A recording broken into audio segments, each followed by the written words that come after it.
আসসালামু আলাইকুম। যে যেখানে আছেন ভালো আছেন ইনশাআল্লাহ। আমিও আপনাদের দোয়ায় অনেক অনেক ভালো আছি। তো প্রতিদিনের মতো আবার কালকে ভিডিও দিই নাই। তো আবার আসলাম আপনাদের মাঝে কিছু কথা বলার জন্য। কিছু কথা শেয়ার করার জন্য। সেটা হচ্ছে যে আমাদের প্রেম, বিয়ে নিয়ে কিছু কথা আমি এর আগের ভিডিওতে কিছু বলছি, আপনাদের সাথে শেয়ার করছি।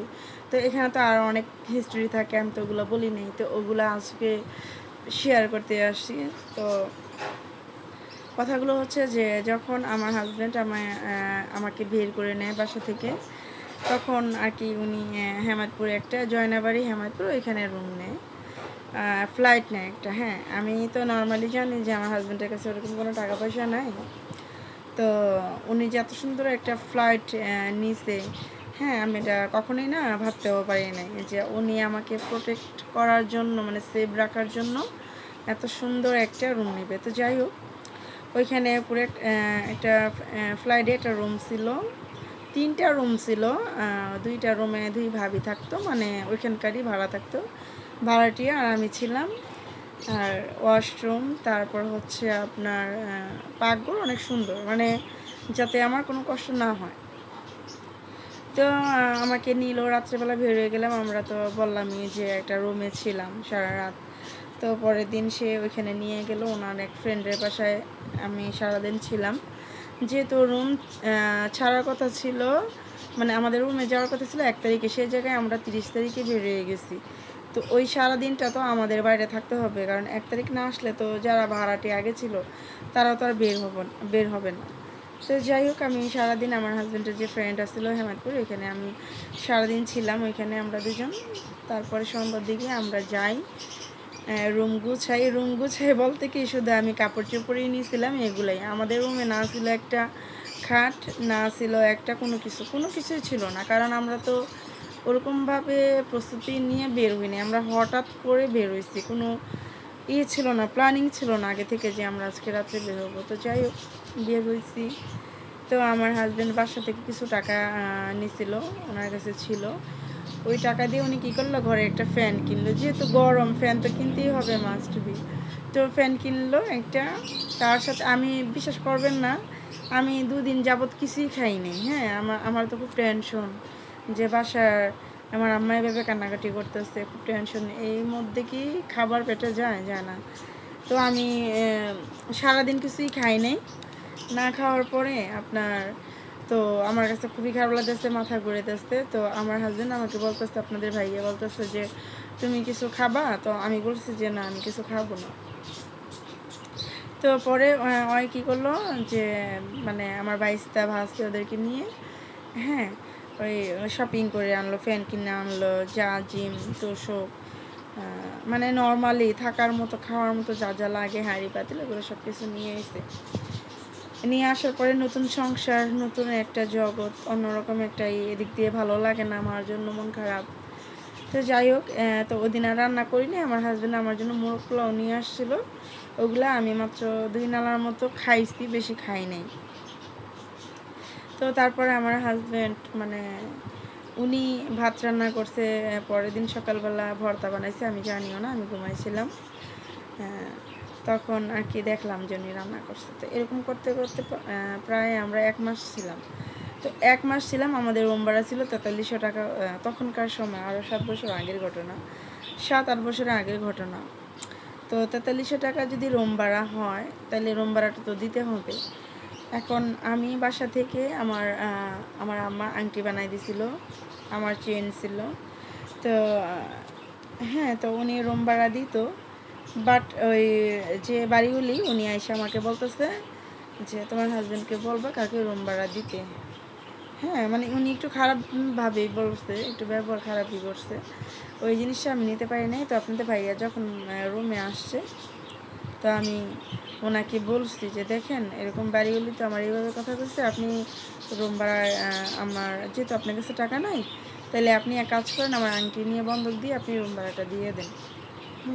তো আমার হাজব্যান্ড বলছে যে না, আমি তোমার জিনিস বন্ধ দিতে পারবো না। মানে দেখেন, মানুষের কথা আমার ভালো লাগে না।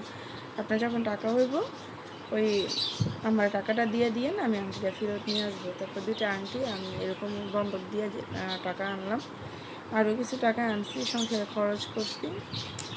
আর ওইখানে দেওয়া হয়েছে, রুম ভাড়া দেওয়া হয়েছে। তো ওই আংটিটা আর আমার আনা হয় নাই, সত্যি কথা যেটা, ওইটা আর আনিও নেই। তো যাই হোক, এইভাবেই আমাদের সংসার চলতেছে। তো আমি আমার হাজব্যান্ডকে আমি বললাম যে দেখেন, আপনি কোনো কাজ করেন, আমি কিভাবে আপনার সাথে সংসার করব। আপনি বলেন, আপনার সাথে সংসার করা কি যায়? আপনি কোনো কাজ করেন না, আমি আজকে আংটি ছিল, আমি আংটি বন্ধক দিয়েছি, আমি কালকে কী দেবো? হ্যাঁ, আমি তো ওরকম কিছু নিয়ে আসিনি। আর আমার যদি আমি কেন জিনিস বিক্রি করে এত করবো? কারণ আপনি তো সব মোটামুটি, আপনি ওনার নিজের গাড়ি ছিল, মানে গাড়ি চালাইতো আর কি। গাড়ি তো যাতায়াতের জন্য কিনে নেই, গাড়ি উনি কিনছে চালানোর জন্য। তো গাড়ি চালাইলে ওনার দিন 1500-2000 টাকা ইনকাম হয় আর কি, আর না হলেও 1500-1000 টাকা হয় মাস্ট। তো আমি ওনাকে বললাম, আপনি যদি কাজ না করেন, আচ্ছা আজান দিতেছে, আমি পরে কথা বলি আপনাদের সাথে। সবাই থাকেন আমার সাথে। তো আজানের কারণে আর কি ওরকম মানে কথা বলা হয় না, কারণ আজানের টাইমে কথা বলা কিন্তু যায় না, এটা আমরা সবাই জানি। তো যাই হোক, এখন যেটা আমি মেন কথাতে আসি। তো আমার হাজব্যান্ডকে মানে আমি বলতেছি যে আপনি যদি কাজ না করেন, তাহলে আমি কিভাবে সংসার করব, আমি কিভাবে করবো? কারণ আমি একবার আমার জিনিস বন্ধক দিয়ে আমি রুম ভাড়া দিয়েছি। তো আপনি যদি কাজ না করেন, আমরা খাবো কি, রুম ভাড়া দিব কি? কারণ আমার কাছে তো ওরকম কোনো টাকা পয়সা নাই, বা ওরকম কোনো আমার অ্যাবিলিটি নাই যে আমি আপনাকে দিয়ে করব। ঠিক আছে, এটা বলার পরে আমার হাজব্যান্ড বলছে যে ঠিক আছে, কাজ করব। তো আমার হাজব্যান্ড আর কি আবারও বাসা থেকে বের হয়েছে, উনি কোনো কাজেই বের নাই। তো কাজে বের না হওয়ার কারণে আমি হঠাৎ করে বের হয়ে যাই ওনার কাছে না বইলা। তো পাশের যে রুমে ফ্লাইটে, আমরা একই ফ্লাইটে যে ভাবি থাকে, মানে ভাড়াটিয়া, ওই ভাবি আবার আমার হাজব্যান্ডকে ফোন করে বলছে যে এরকম এরকম ভাইয়া, ভাবি তো বাসায় নাই, আপনি ভাবিকে দেখেন কই আছে। তো আপনার ভাইয়া কোনো রকম দৌড়ে গাড়ি চালাই আসলো আইসে আমার স্ট্যান্ডে দেখে যে আমি স্ট্যান্ডে দাঁড়াইছি গাড়ির জন্য। তো আপনার ভাইয়া বলছে যে তোমার সমস্যা কি, তুমি এখানে কী করো? পরে আমি বলছি যে কীভাবে আমি সংসার করবো, আমি তো আপনার সাথে থাকবো না, আমি চলে যাচ্ছি। তো আপনাদের ভাইয়া বলতেছে যে কেন তুমি যাবা, তুমি বাসায় আসো, রুমে আসো, তোমার সাথে আমার কথা আছে পার্সোনালি, এখানে তো অনেক মানুষ আছে, পাবলিক প্লেসে বলা যাবে না। তো আমি বলছি যে না, আমি বাসায় চলে যাবো, আমি এখানে থাকবো না। হ্যাঁ, আমি এই কথা বলছি, বলার পরে আপনার ভাইয়া বলছে যে দেখো এরকম করবো না। তো আমি জানেনই তো যে রাস্তাঘাটে একটু চিল্লে হাতাহাতি, আপনার ভাইয়া আমাকে টানটানি করতেছে, আমি যাবো না এরকম করতেছে। তো পুলিশ আসছে, আইসা বলতেছে যে আপনি আপনি ওই মেয়েকে কেন এত টানটানি করতেছেন? তো আমার হাজব্যান্ড বলতেছে যে এটা তো মেয়ে না, এটা আমার ওয়াইফ। হ্যাঁ, এটা আমার ওয়াইফ, আমি ওনাকে বিয়ে করছি। তো ওই পুলিশ যারা আছে তারা আমাকে জিজ্ঞেস করতেছে যে এটা কি সত্যি? তখন আমি ভুল করে বলে ফেলাইছি যে না, এটা মিথ্যা, আমি ওনার ওয়াইফ না। তো এক পর্যায়ে আমার হাজব্যান্ডকে সবাই মারতে আসছে। তা আমি বলছি যে না, আমি মিথ্যা তো বলছি, আমি ওনার ওয়াইফ। ঠিক আছে, ওনার সাথে রাগ করে বাসা থেকে বেরিয়ে আসছি। আপনারা বিশ্বাস না করলে আমরা অমুক জায়গায় ওইখানে ভাড়া থেকে আপনারা জিজ্ঞেস করতে পারেন। তো ওনারা আমাকে ছেড়ে দিচ্ছে, আমার হাজব্যান্ডকে ছেড়ে দিচ্ছে, বলছে ঠিক আছে, আপনাদের স্বামী স্ত্রীর ব্যাপার, আপনার বাসায় যেয়ে এটা মিটমাট করে নেবেন। তো আমরা এক পর্যায়ে আমরা রুমে গেলাম, বাসায় গেলাম। তো আপনাদের ভাইয়া বলতেছে যে দেখো, আমি তোমার জন্য আমি সব ছাড়ছি, তুমি যদি আমার রেখে চলে যাও, তাহলে আমার জীবনটা হয়তো বা নষ্ট হয়ে যাবে, আমার জীবনে আর কোনো কিছু থাকবে না, এরকম একটা ব্যাপার। তো আমি আপনাদের ভাইয়াকে বলছি, আপনি যদি রেগুলার কাজ করেন, আপনি ঠিক মতো সংসার চালান, তাহলে আমি কেন বাসা থেকে বের হবো? আমার বাসা থেকে বের হওয়ার কোনো প্রশ্নই আসে না, ঠিক না? প্রত্যেকটা মেয়েই চাই কিন্তু তার হাজব্যান্ড নিয়ে সংসার করতে। দেন হচ্ছে যে আমার সত্যি কথা, যখন আমি ছিলাম, যখন জানাজানি হয়েছে যে আপনার ভাইয়ার আমাদের এলাকায় পরে জানাজানি হয়েছিল যে আমাদের বিয়ে হয়েছে বা আমরা একসাথে সংসারে ছিলাম, আমার মা কিন্তু সাপোর্ট করেনি। আমার মা একটা কথাই বলছে যে ছেলে হিসাবে তো ওরকম ভালো না হয়, কীভাবে সংসার চালাইব? কারণ যেহেতু আমরা একই এলাকার, তো আমার হাজব্যান্ডের সম্বন্ধে কিন্তু আমার মা ওরা সবই জানে। তো আমার মা অনেকবার বলছে যে আমাকে বাসায় চলে যেতে, কিন্তু আমি যাইনি, আমার হাজব্যান্ডের কারণে আমি যাইনি। যে আজকে যদি আমি বাসায় চলে যাই, যদি ওনার কোনো ক্ষতি হয়, ওনার যদি কোনো ক্ষতি করে ফেলা, তারপরে এখানে হচ্ছে যে যত যাই হোক, উনি আমার হাজব্যান্ড, ওনার মায়ে করে গেছিলাম, এই কারণে আমি আর বাসায় যাইনি। তো না যেতে যেতে আমরা দুজন সুন্দরভাবে সংসার করতেছি। আর এর মধ্যে তো রাগ অভিমান এগুলো আসিল।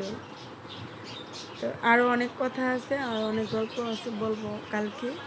তো আজকে এই পর্যন্তই থাকো। সবাই আমাকে লাইক করবেন, শেয়ার করবেন, সাবস্ক্রাইব করবেন আমার চ্যানেলটাকে, আমাকে সবাই সাপোর্ট করবেন। আর আমার পরে যে লাভ স্টোরি ওগুলো যদি শুনতে চান অবশ্যই কমেন্ট করেন, আর কী জানতে চান। তো সবাই আমার পাশে থাকবেন, ভালোবাসবেন আমাকে, আপনাদেরকেও আমি অনেক ভালোবাসি। তো আল্লাহ হাফেজ, গুড নাইট। এখন রাত বাজে 9টা 1 মিনিট। তো সবাই ভালো থাকবেন, আল্লাহ হাফেজ। তো এই যে এখানে হচ্ছে যে আমি একটু গোসল করব, গোসল করার আগে যে দেখেন একটু ফেস প্যাক দিয়েছিলাম মুখে। তো এখন আর কি আমার ছেলে যে দেখেন ফ্রিজ থেকে উনি কী যেন এটা কী যেন বলে আর কি, যাই হোক জুসি শরবত বানাবে, তো পানি নেওয়ার জন্য এরকম করতেছে। এতো আমি গোসল টোসল করে একদম ফ্রেশ ট্রেশ হয়ে আসলাম।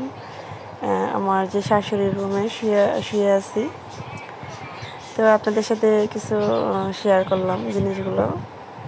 তো কেমন হয়েছে অবশ্যই জানাবেন। আর এতে এখানে আর কি বোন হচ্ছে দুপুরবেলা আপনাকে ঢেঁড়স নিচ্ছে ভর্তা বানানোর জন্য, আর কলমি শাক চিংড়ি মাছ দিয়ে রান্না করবে। তো কার কার ঢেঁড়স ভর্তা ভালো লাগে, আমার তো অনেক মজা লাগে, আমি পেট ভরে ভাত খাই ঢেঁড়স ভর্তা দিয়ে।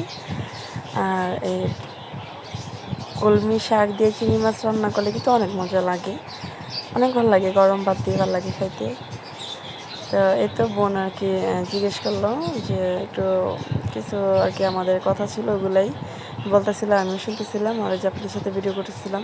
তো সবাই ভালো থাকবেন।